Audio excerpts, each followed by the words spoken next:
Welcome to Ask Me Anything, featuring spiritual medium and psychotherapist Kellee White.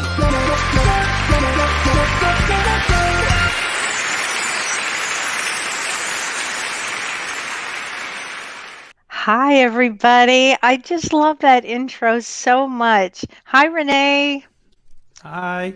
Hi, everybody. I'm Spiritual Medium Kellee White, and I want to welcome everybody to Ask Me Anything today. So I've got a bunch of questions here, but I thought I'd start with, thanks, Kim Ann. She loves the game show music. So do I. And by the way, Kim, I got those red flowers back there. I had you in mind when I got them. Hi, Renee. Hi, Melissa. Hi. Hi, Lizette. Hi, Tracy. This is very sweet. Love you, girls. You guys are just terrific. So I wanted to find out how everybody. Oh, thanks, Bill Sinkay. Love the glasses. Me too. And Bill is our announcer. So thank you, Bill. And I wanted to ask everybody how their Thanksgiving was. I had a very interesting Thanksgiving. I guess, like probably a lot of you, I did a Zoom giving. And it was the wildest thing. I Zoomed with my daughter and my baby grandchildren and my son in law. And it was a wild experience because it became so real as we were making toast to one another and making toast and talking about gratitude. At one point, literally, I was like toasting over here, toasting over there. And it felt normal for a few minutes, I should say. It felt normal. Like I thought we were all around the same table. And it was really extraordinary. I also did a lot of Zoom coach cooking. I was everybody's cooking coach that day. So it was fun because I got to sit on my side of the Zoom with a Bloody Mary, and I got to say to people, "Oh, no, no, no, no, that turkey, turn it around. No, no, no, no, no, no, you don't do that. Now you add this to that." And it was really kind of fun. It was a fun day. I actually had a really good Thanksgiving. It was something else. So anyway, it was perfect. Oh, Melissa says she had a perfect one. She celebrated with her girlfriend and her family. Oh, because they're in your pod. I appreciate what you just said. And I'm sorry, Michelle. It sounds like Michelle's husband passed 3 years ago. And she's thinking about making a huge change and wonder what he thinks. I'm sure he's thinking, go for it, because we're going to talk about the big astrological changes that are coming up. So actually, it's a great question that you just said. So I think I'll just move into December. Here we are, everybody. This is December of 2020, and what it's called basically the grand finale. We have a lot of aspects that are going to be happening in December, a lot. But I'm just going to name like 3 or 4 of them because they're big aspects, and then we'll go over all your questions. But this is a month that we've been waiting for, actually, the culmination of 2020, and this is the year, this going into 2021, what I'm about to talk about is considered the big shift. So we're about ready to make some big shifts. And it starts with the solar eclipse on December 14th, and that is in Sagittarius. And this is a big one. This is a big eclipse. We had 7. This is the 7th one this year. A normal year, you might have 4 or possibly 5, but 7 is a lot in one year. And eclipses bring change. They bring a lot of change. And you may not see the change that day, even a week later, a month later, but I guarantee you will see great changes happen for 2021. And it starts with this eclipse on December 14th, the solar eclipse, and it's in Sagittarius. Sagittarius is the adventurer. Sagittarius is the one that is unafraid, basically, and will speak its truth. And this one is about focusing. It's going to give us an opportunity to focus on our goals for what we want in the future for 2021, because this has been a heck of a year. I mean, we would have never had a year like this, 2020. And most of this year really a lot of it was spent on who are we? What are we doing with our lives? Because it slowed us down that much. And this eclipse starts to give us some confidence again about moving forward. And this is really what we need during this period of time. It's going to bring out our faith, our hope again, visions of our future. this is actually what I would call a positive effect that it's going to have on all of us going forward. It doesn't mean that it's going to happen overnight, but it does energize us. It does kind of wake us up again to our life possibilities. This was a hard year. I mean, of course, it was a hard year. For some of us, we got to do our life purpose. And I know with me, that was really the beginning of this year. I really went into a life purpose here. And it's been a very fulfilling year for that, for me. And for a lot of people, especially a lot of light workers out there, kind of getting in touch with what they really need to do and what they want to do with their lives. It's been very, very important. But this eclipse is going to bring us the energy that we need to get through things that'll come up in January and February, and then for 2021. So on December 15th, the day after that, Chiron, the wounded healer, goes direct again in Aries, and it's been retrograde for a few months now. I think James and I talked about this on Monday's show. And this is going to make us, in a sense, because it's the wounded healer, it's going to make us look at our wounds, but with this time giving us the energy without the muddleness. Your mind gets real muddly when it comes to working with your traumas and everything. It's going to start coming through that it's time to work on this. It's time to work on this. Again, you'll have the energy to start to do that. And a big one is on December 17th. So we're talking about next week. I mean, bum. A lot of big things in the next 2 weeks happen. It gets very exciting actually this month. December 17th, Saturn is leaving Capricorn. Saturn is health, it's karma, it's corporations, it's government, and it's been in Capricorn for nearly 3 years. And it is going on December 17th into Aquarius. And Aquarius is, new age thinking, new ways of thinking. It's going to change a lot of things here. Instead of, looking in a kind of a critical way, we're going to be looking in a bigger, broader way. So it's going to be really interesting. And then on December 19th, Jupiter has also been in Capricorn for 1 year. And that is going to go in Aquarius also. And Jupiter's an expansive planet. So these two, the fact that they're both going at the same time, basically, a day or two apart, into Aquarius is very important. But because Jupiter in Aquarius, it gives us more tolerance, right? Which I think a lot of us need right now. Especially because everything has been so torn up and there's been so much bitterness going on. This will give us, hopefully, many of us, some more tolerance. But on December 21st, on the winter solstice, something really extraordinary happens that day. And this is called the Great Conjunction, the grand finale of the year, the Great Conjunction. Astrologers have talked about this for 20 years. This is a big, big deal.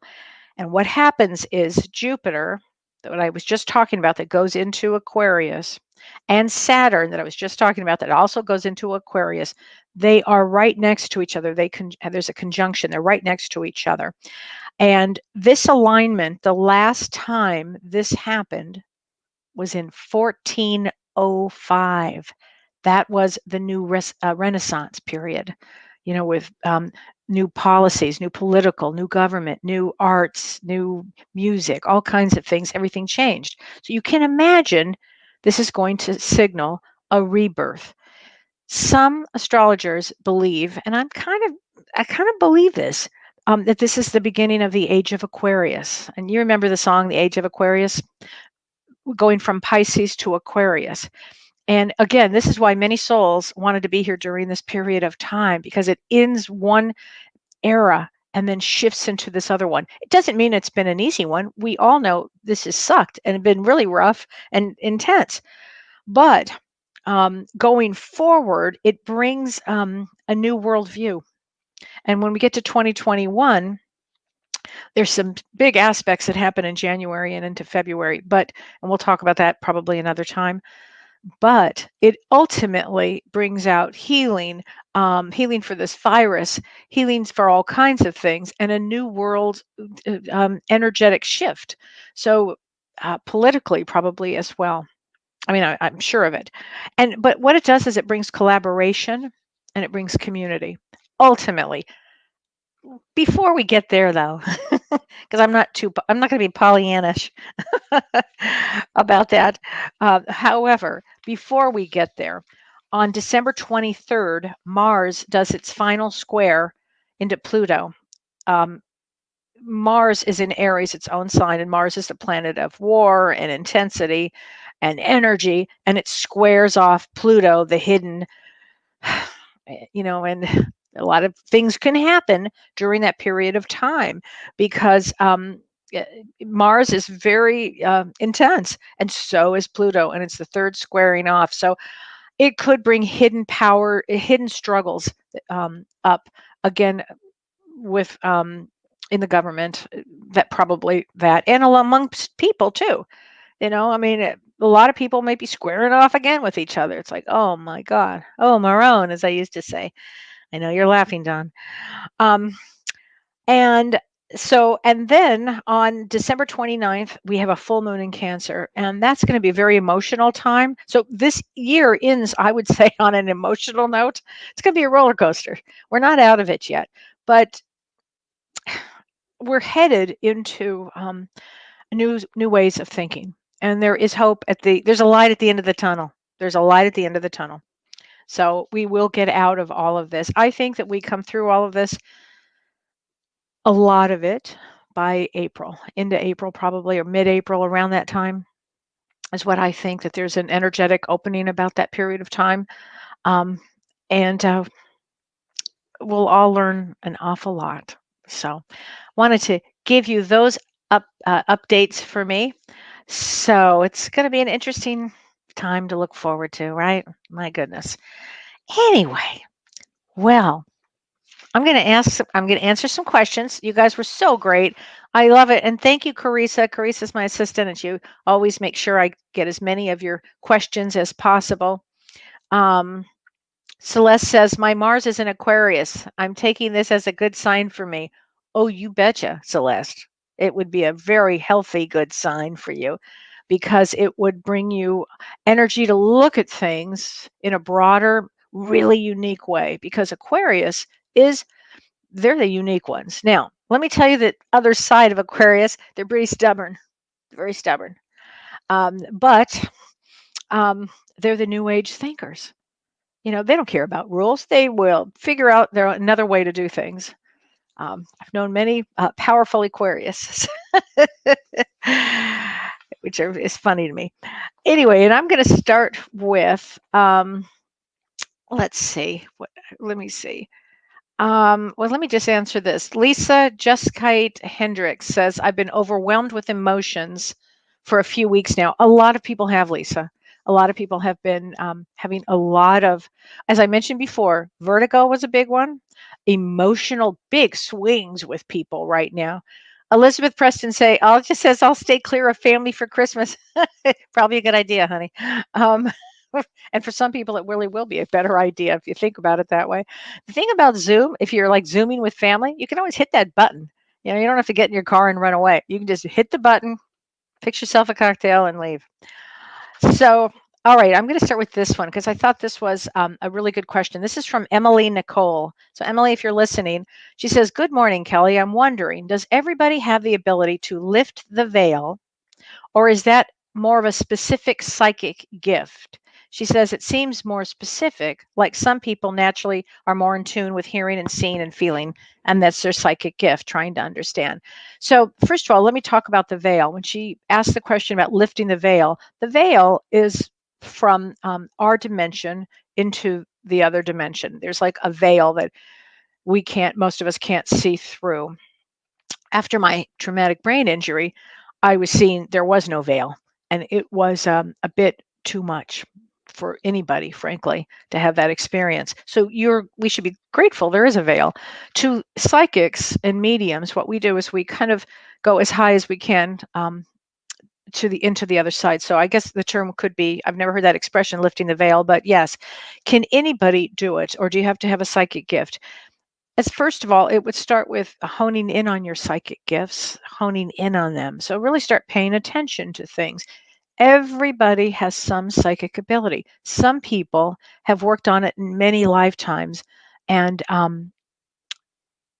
know I have.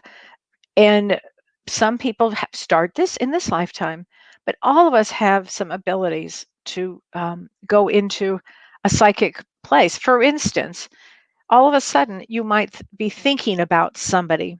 This is how it really, start paying attention to this. You might be thinking about somebody. Why did that person pop in your head? And of course, the phone rings and it's that person that you haven't talked to in 10 years. So we all have a psychic connection. So it's a good thing. It's a good thing. So it's a good question. Some of us are a little more tuned than others. Okay. So this question cracked me up.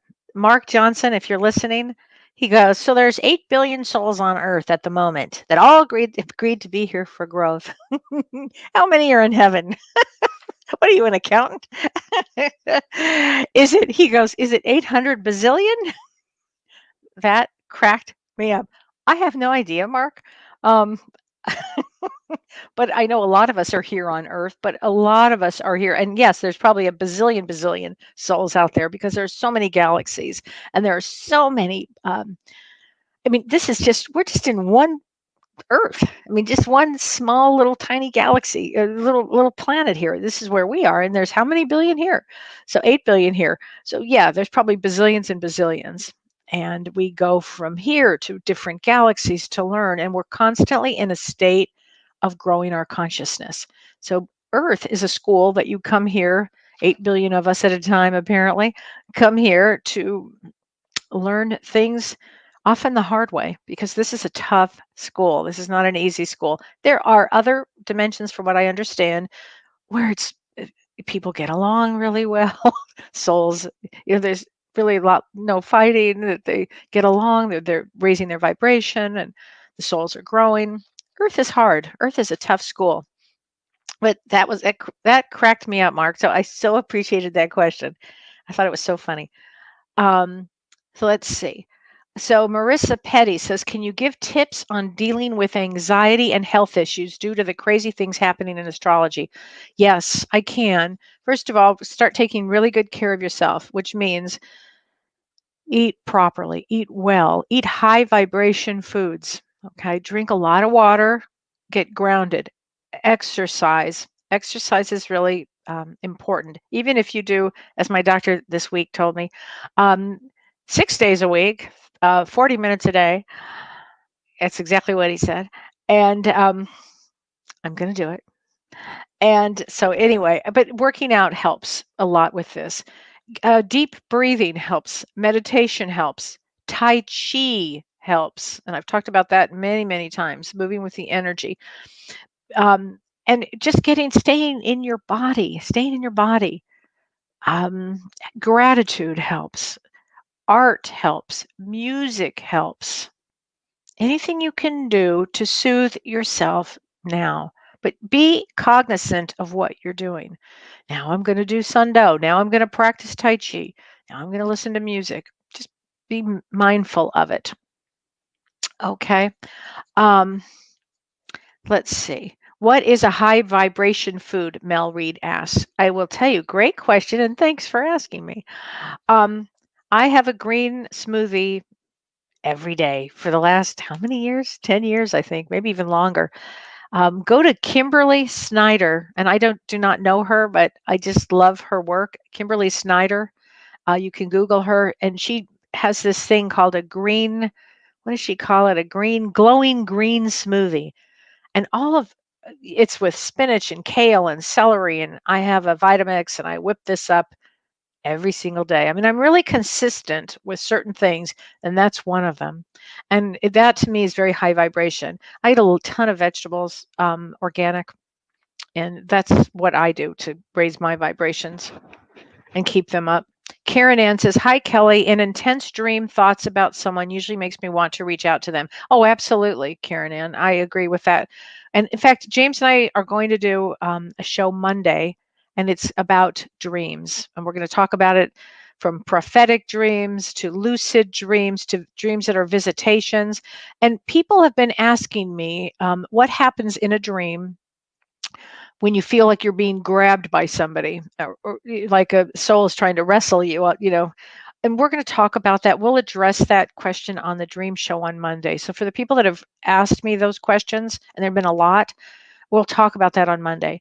But if you have an intense dream about somebody, and depending on if it's somebody that maybe it could be something that you have to work out with somebody, or it doesn't necessarily have to mean you have to reach out to them. It may be that you have to something you have to deal with the person, something like that. It's Cassidy Morgan Ciaza, what a great name, says, "I lost my mom in October. I'm sorry, honey, and she's having a hard time." Oh, I bet. Can you give me some guidance on grief? A couple of things. Go to grief.com with David Kessler. He does extraordinary work with grief. And losing your mom is a rough one. That's a rough one, honey. And for all of us that have lost mothers, we know how tough that one is. So know that your mother's around you. Know that she's surrounding you with a lot of love and light. And it just takes time, honey. But and also, there are a lot of great books. James Van Prague's written a great book on grief.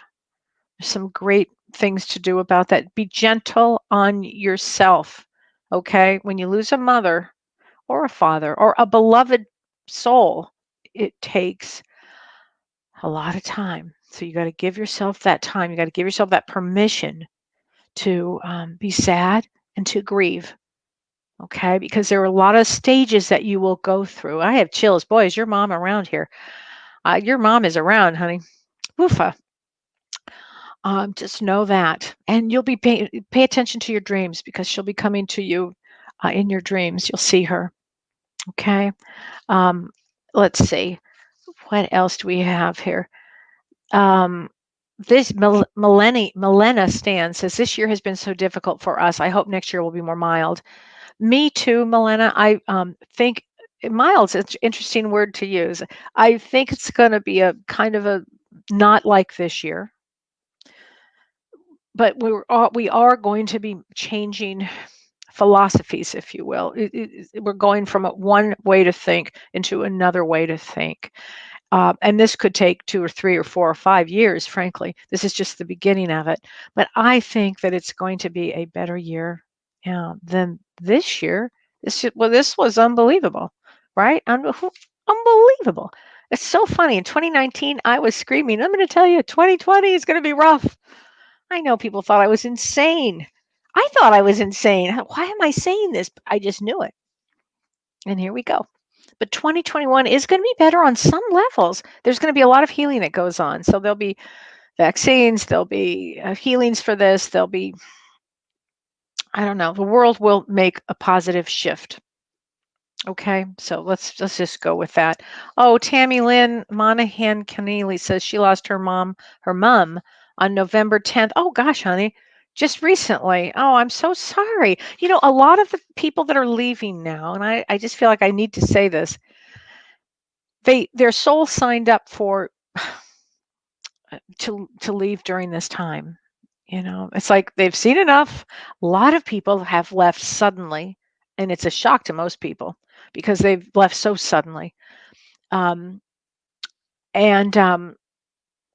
So it's an interesting thing when this happens, because I think it has everything to do with the fact that they didn't want to be here for the rest of this, what goes on in the next year, and continuing. So Celeste says, "What are my thoughts on the COVID vaccine?" Celeste, I've been so busy that I haven't really had time to think about that, and it's something that I am going to ponder on. I am going to ponder on that one because it's a big one. All I kept hearing is that I knew that there was going to be a vaccine. Astrologically, that was going to come. I'm hoping it's going to be very safe for people. So that's probably about what I know about it right now. I know a lot of people have a lot of different theories and things. I'm not a conspiracy person, but I I hope it's safe and everybody that wants to take it will take it, you know. So Tracy asked a great question. She said, how do you know if you are just leaving your body, if you're traveling, versus having dissociative amnesia and missing memory happens with both? Is that correct? Yes. So, yeah, it could. It would happen more with dissociative amnesia, where you literally disassociate, leaving the body nearly. Um, and you forget things, complete forget everything. So that's an interesting question. I'm not sure how to answer that because how do you know if you're just leaving your body or if you have that? I don't know. I think I'd have to know more of the story of the person who's having it, and from the individual themselves, and I could probably tell then. But it's a really good question. When we astral travel, which means we all of us do in our sleep, and we'll talk about that next week too on Monday's show with dreams. But we all well, some of us astral project, which is literally leaving, but you're always attached to your silver cord. So that means that when you astral project, you can project out to anywhere, frankly, another galaxy, anywhere down the street, in front of your house, in another room, to Spain, anywhere you want to be, you can be at that exact moment. And that's astral projection. But we're always attached to our body when we do that. And yeah, dissociative amnesia is a fascinating one. I wonder, why do you ask the question? Because it's a great question. I'd have to think about that one. So Patty D, great question, Patty. Did the people that left, did they leave so that higher vibrational people can come in? Ooh, never thought of that. Maybe.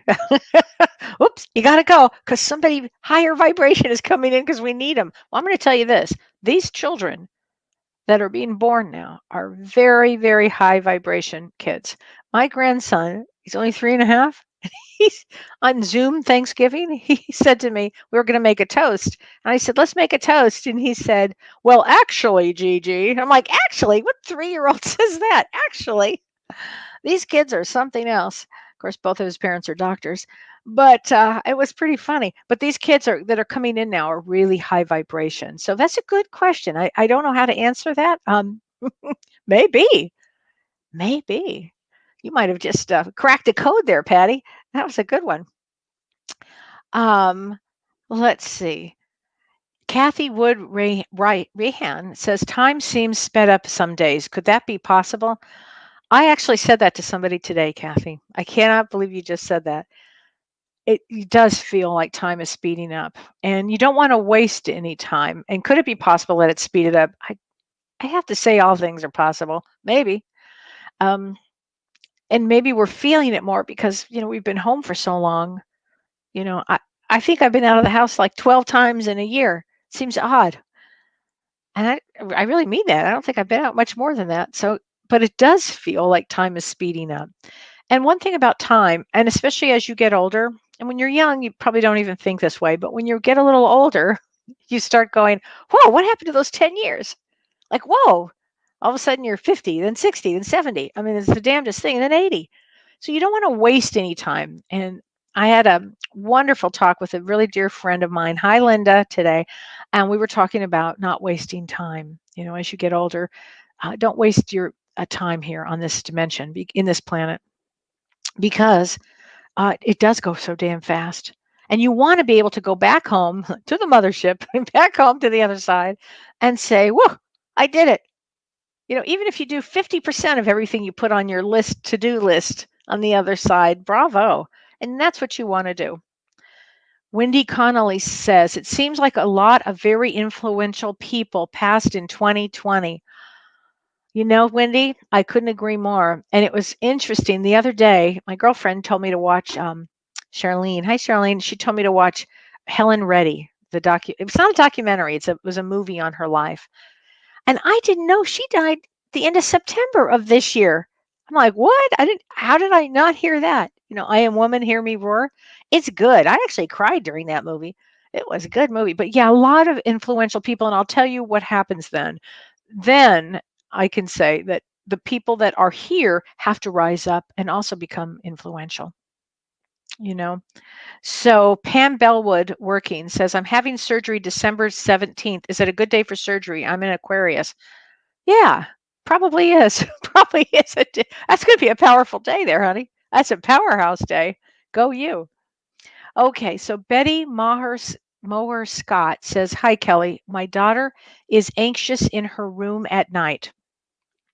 How old is your daughter? I'd like to know. She has to have the light on. Says that she feels like someone is always watching her in our hallway. She has also been closing the door at night. She is sensitive psychically, but is afraid to open herself up. She is scared. How do I help her? What's her birth date, Betty? I'd love to know the answer to that, what her birth date is. And that would really help me kind of tune into her personally. And I also would like to know her age, how old she is. If she's a younger person and she's starting, I mean, it sounds like she's probably very gifted. And so when somebody's really gifted, depending on how old she is, you want to start talking to her about psychic abilities and gifts and to remove any fear. You don't want to have any fear with any of that. She may be picking up entities or, when I was young, I saw bunches of stuff. We didn't have night lights back in those days. I saw all kinds of things. I was like, oh, what's happening here? It was constant. It's the damnedest thing ever. Ended up being a medium. Who knew?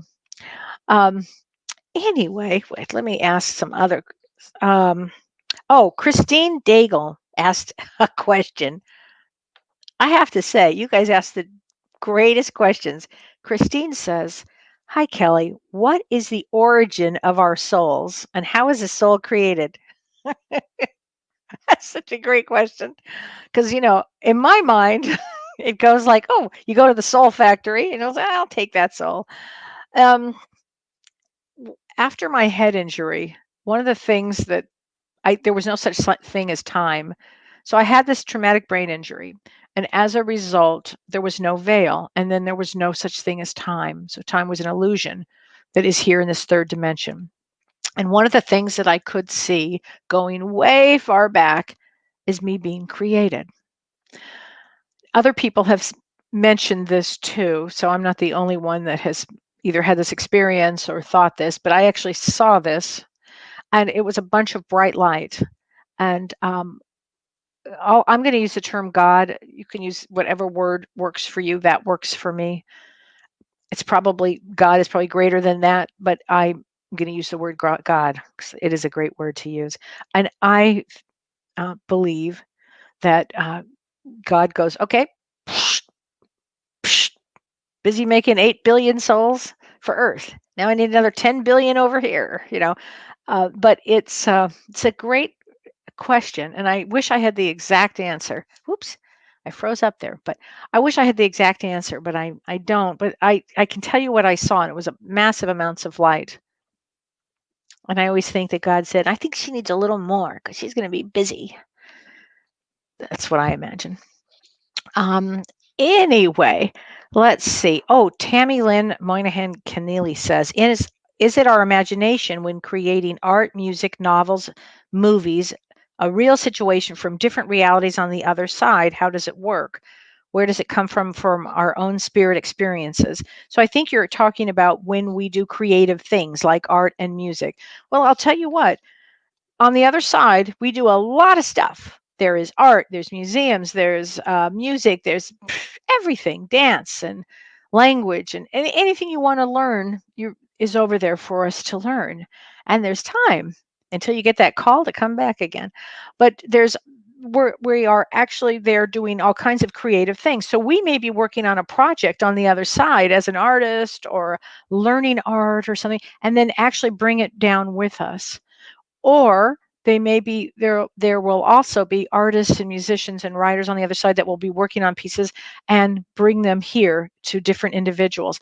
That's why, that experience when you have this idea. Oh, I've got an idea. And it seems like at the same time, somebody else on another side of the world has that same idea. Well, somebody from up there has thrown that idea down, and one of us is going to catch it, they hope, retrieve it, and then do something with it. So that's why you'll have 2 or 3 or 10 different people at the same time coming up with some idea. So if you get an idea, probably the best thing you could do is act on it, is my thought. Um, let's see. Okay, let's see. What else can I answer here? So these are really good questions. Oh, I know. Don Victor asked a great question. Don, I loved this question. He says, when it's our turn to cross over to the spiritual world and we are greeted by our loved ones, yes, that's what happens. What happens next? And what the heck do we do over there? Will I be reunited with my wife of 42 years that suddenly and unexpectedly died on August 18th, 2019? Oh, honey, bless your heart. Yes, first of all, your wife will be the one to get you. She clearly didn't sign up for the COVID 2020. And that would have been an agreed upon between the two of you and your soul group before you both incarnated. She will be I'm hearing the love of your life will be there to pick you up. It's got a great sense of humor.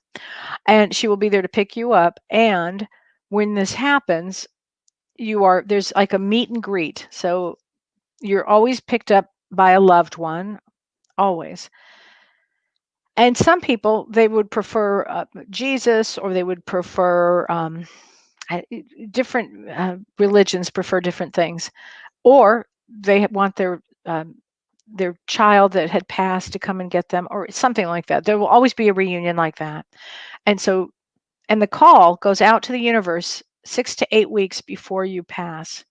Okay, I don't care if it's an accident, there's no such thing. I don't care if it's a suicide. There's always the call goes out to the universe, so they're ready to come and take you to the next place, which is the other side, which is I'm going to call heaven.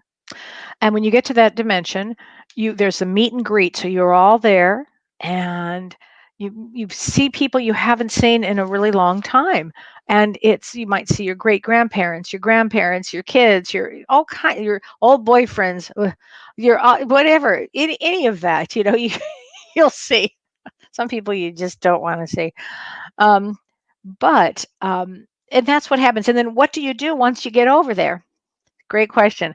I actually had a soul that came back to me and he said, I am loving playing golf, darling.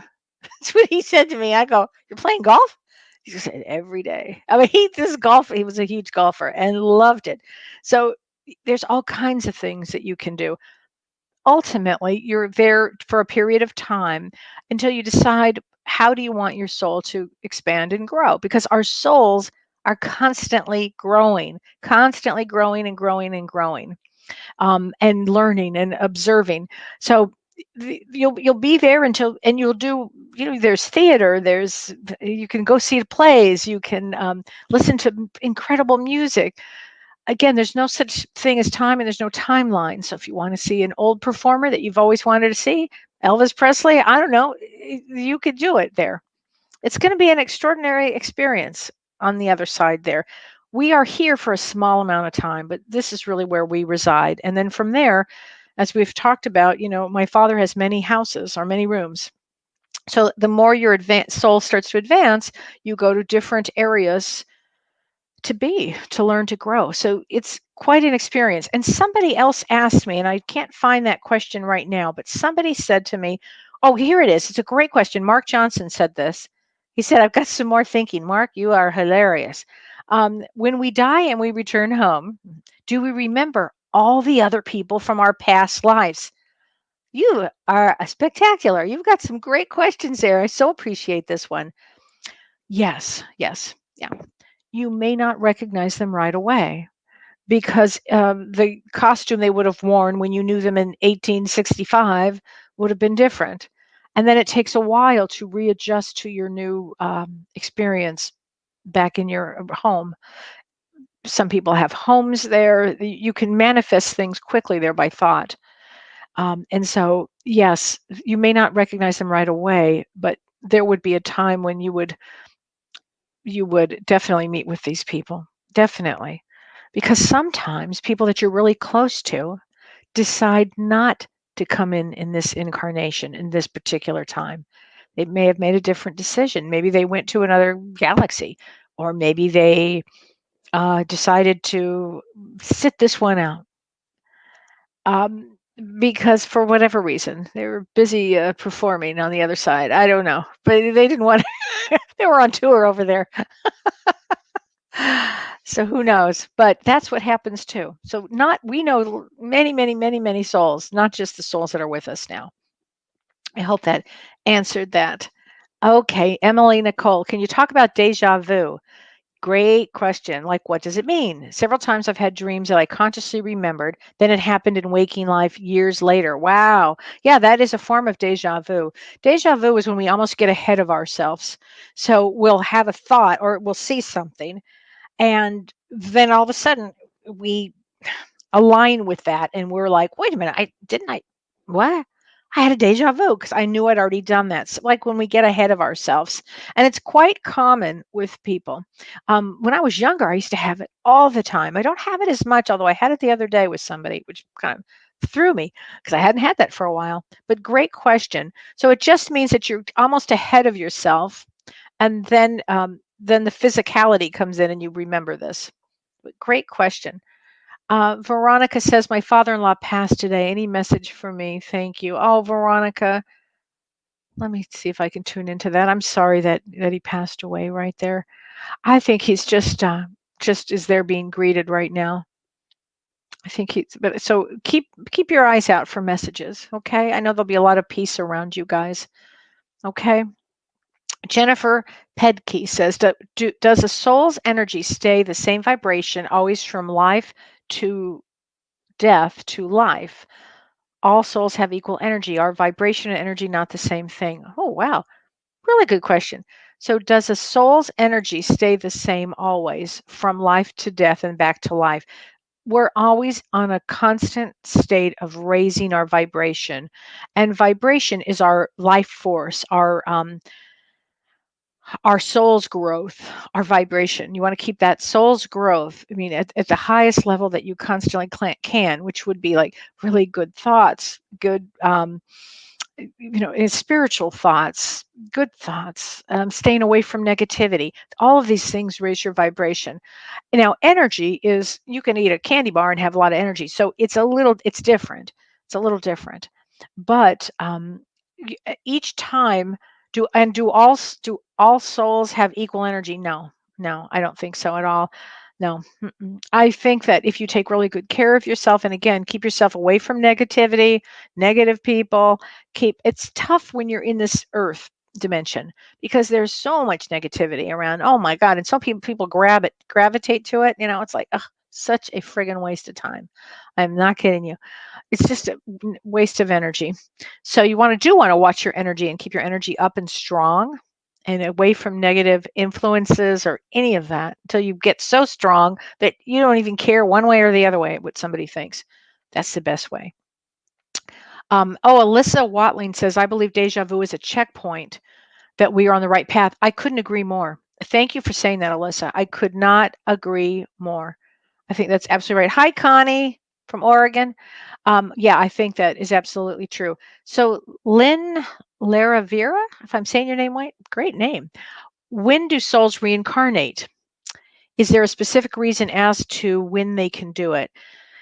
Yes, yeah. So great question. Souls reincarnate as often as they feel the need to, depending on what's going to be coming up in this dimension that they need to study. So, for instance, a lot of us wanted to be here during 2020 because it was going to raise our soul, change our soul, lift our soul, and grow our soul 7 times faster. So a lot of us were like, woohoo, oh, we're going to learn a lot during this period. Okay, we'll hop on that train and come here during this time. And when that happens, um, we choose what we want to work on. So in this dimension at this time, people are working on, I'd like to say, their humanity. They're working on being kind. The simple, basic things, the basic golden rule: be nice, be kind, don't spit, be nice. Kindness is everything. And that is why we incarnate. And yes, we might be put through great tests. And still, if you can respond with love and kindness and compassion, guess what? You go to the top of the class. And that's what we come here. So, is there a specific reason as to why would reincarnate and when we can do it? Yes, it would be with whatever the energy was at this exact time or at that time or in the time in the future that you want to be here because of the way the world is going. Then you might say, sign me up for 2068. Yeah, that looks good because it looks like they're going to be doing a lot of new things in that time. A lot of souls take long breaks before they come in. I'd like to think that I do and think, oh no, I have to go back again. Oh, Marone, I don't think I could do it. Gwendolyn Siebert Licursi says, my father worked for the railroad. And when my son was born, my dad was hit by a train. He survived, thank goodness. Oh my gosh. But on our travels, he spoke to me about the light. He said he was told he couldn't come to heaven because he had other things to do on earth. He is in heaven, and I know he'll be there to meet me on the stairway to heaven. Oh, I got chills. Right on, Gwendolyn. Oh, thank you so much for that. So when your father he had what is called a near-death experience, an NDE, and James and I are actually going to do a show topic on that in the next 2 or 3 weeks, or maybe at the beginning of the year, but we are going to talk about it. So a near-death experience, and it sounds like that's what happened. He died probably, but they said to him, "You've got to come back. You've got to come back because you have other things to continue to do." And it's always kind of sad for the soul when they have that experience because they see how great it is. It's like, oh my God, oh, and they're not in pain. They're alive as alive can be, and then they get sent back because their contract isn't up yet. And maybe the contract was, all right, you're going to be hit by a train. This is what's going to happen. You're going to have to overcome this, and you're going to overcome this, and you're going to have this experience so you could tell other people. And there's a whole, not science behind it, but there's a bunch of things that can happen as a result of it. But bless your heart, Gwendolyn, for that experience for your dad. Thank you for sharing that. Carla Doob says, back to the basics. That's right.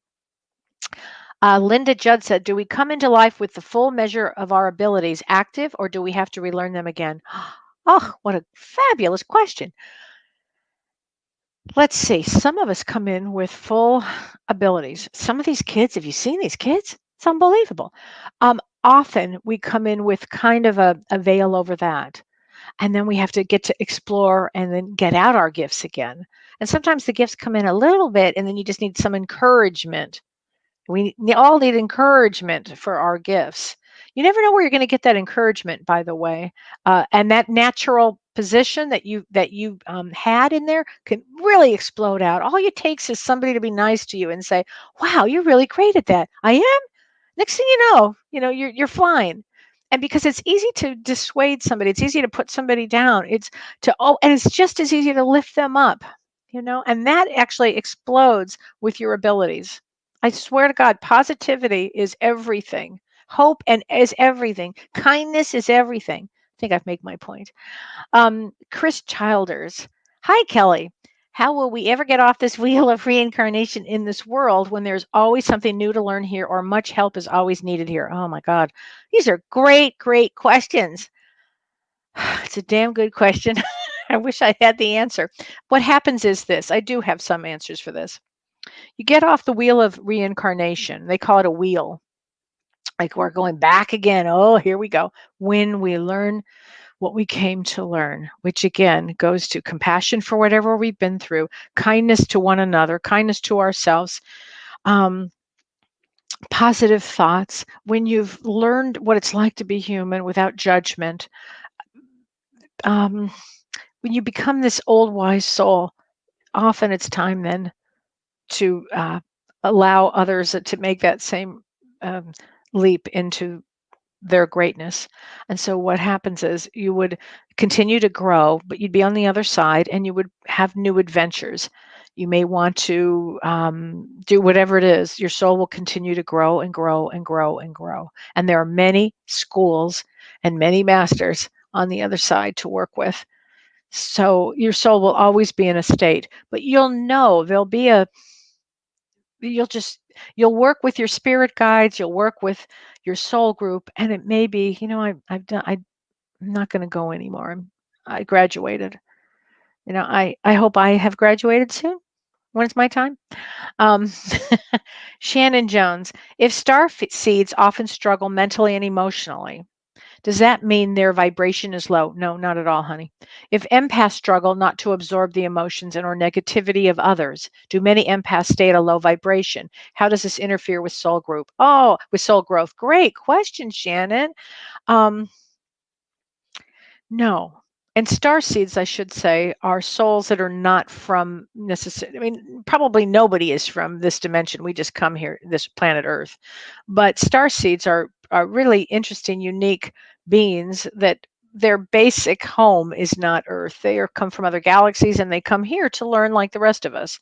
You can always tell because they are slightly askew. There's something very interesting about them. I can always pick one out in a crowd.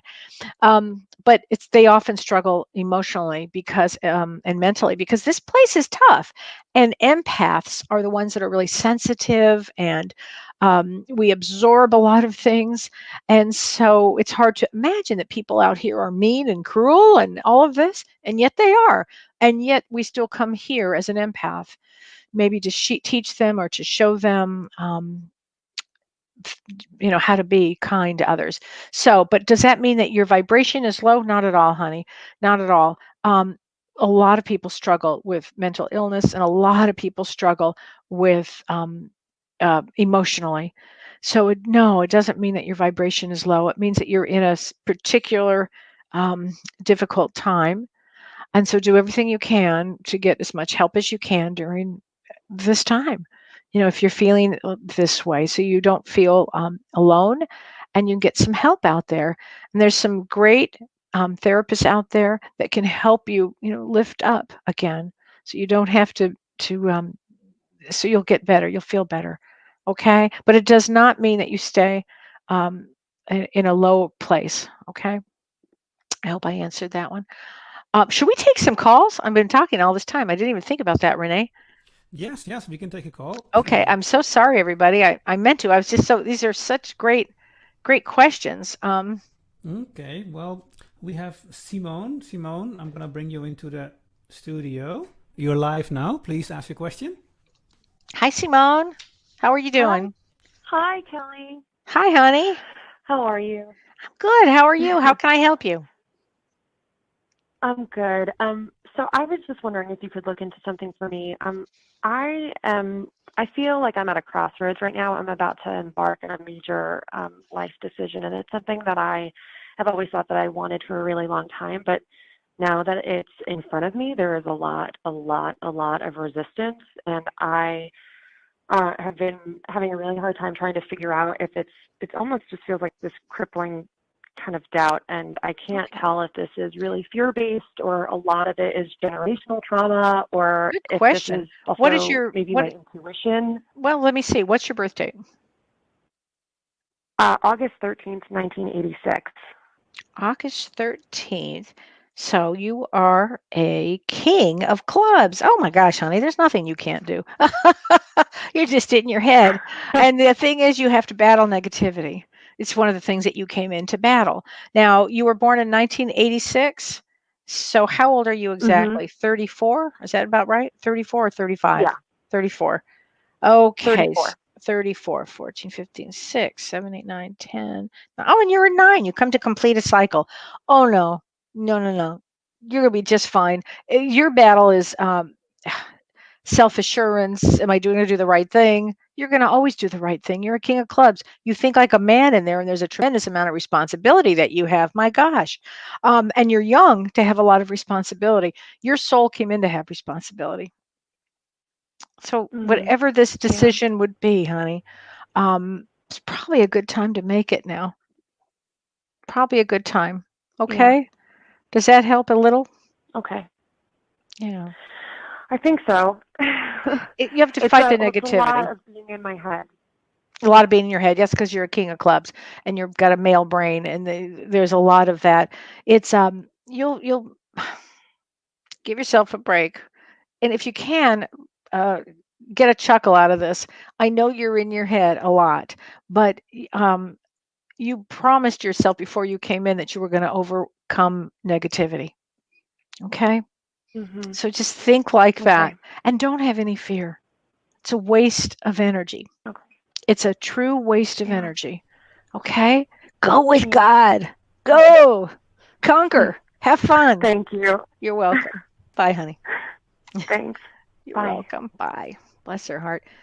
I should have taken more calls. I'm so sorry, Renee. I got so, caught up with the questions because these questions were so great. Yes, the questions were fantastic. Yeah, but we have another caller if you want to Okay. take. Yes. I'll take one more caller. Okay, here we go. Kim, you're in the studio Hi. now. Hi, Kim.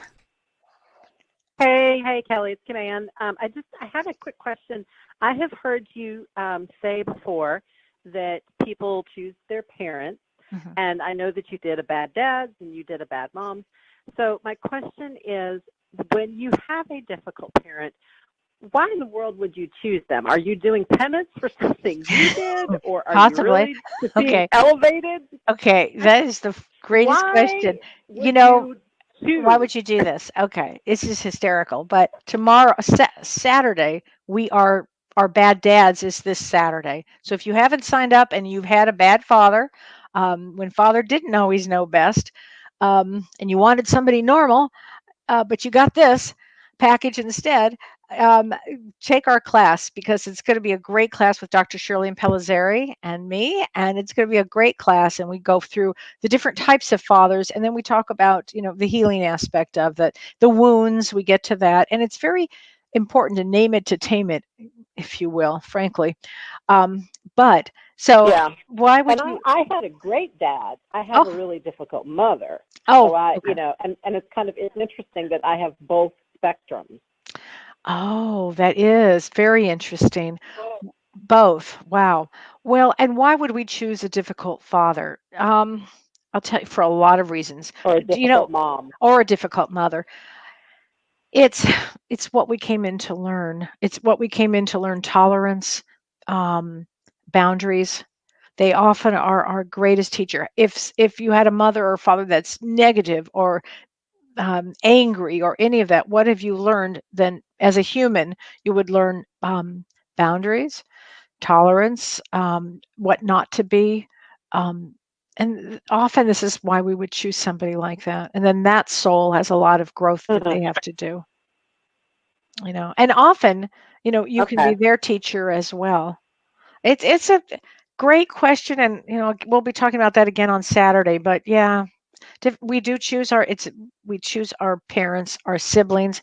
I still will be doing bad siblings. Um, that'll come up too. Because we choose all of this, but it turns out ultimately they're usually our greatest teachers. But I was going to say something interesting. Hmm. You know that a soul, when the mother before the mother has the baby, and if there's a difficult father, that soul picks up all of that. It's not just the mother; the soul picks up the father as well. So it's real Hmm. interesting. Yeah. So and if it's a difficult mother, then the soul would Oh, be as what the child is in utero, it would be yeah. the same. The difficult mother, when the soul is and there's a difficult mother, if the mother doesn't want to be a mother, if the mother is scared, or the baby is going to the soul is going to pick up all that. But the soul would know before it comes in, and the soul kind of comes in and out. We'll be talking about that probably later on, but the soul comes in and out of during that 9-month period, and they would know exactly. Oh, yeah, that one's mine. That's right. They would know. They would have a clue. And often what happens is they end up leaving. They graduate faster, they leave faster, they do everything they can to get out of the house faster. And then they learn a lot. And the mother Oh, tends to learn. that is really funny because that you say that because I did do that. Yeah, that's what happens. That's Yeah, the interesting. smart ones go like Okay. this. Oof, I got to get away from this gal. Oh, yeah. Oh, and that's funny that you said "ufta" because I used that earlier Oh. tonight. I know some Norwegians and people in Wisconsin, and they say "ufta." But and your flowers look great, by the way. Thank you, sweetheart. I always think of you when I buy flowers at Pick and Save. Oh, good. Well, thank you very Thank much. you. Thanks, Kim. Talk to you later. Thank you, Heather, for saying it's a All right. great show. And I Bye. hope you guys all got a lot of information. And again, if you've had a difficult father, sign up. We have a special, I think it's $29.95 now for Dr. Shirley and for me on Saturday at Pacific time, 12 to 2. West Coast, 2 to 4 my time in Central, and 3 to 5 Eastern time. And I want to thank everybody. It's so funny, so fun to do this show. And I so appreciate all your great questions. And watch James and me on Monday night. We'll be talking about dreams, where Ardelia from Australia, I didn't forget your dream. We're going to talk about it on Monday, honey, because she asked a great question about dreams, dreams within a dream. So we have a lot to talk about for Monday's show. And that's at 6 p.m. Pacific time. With the James and Kelly show. So thank you very much, everybody. Thank you, Renee. You're welcome. Thank you, everyone. Bye. Have a great week. You've been listening to Ask Me Anything, featuring spiritual medium and psychotherapist Kellee White.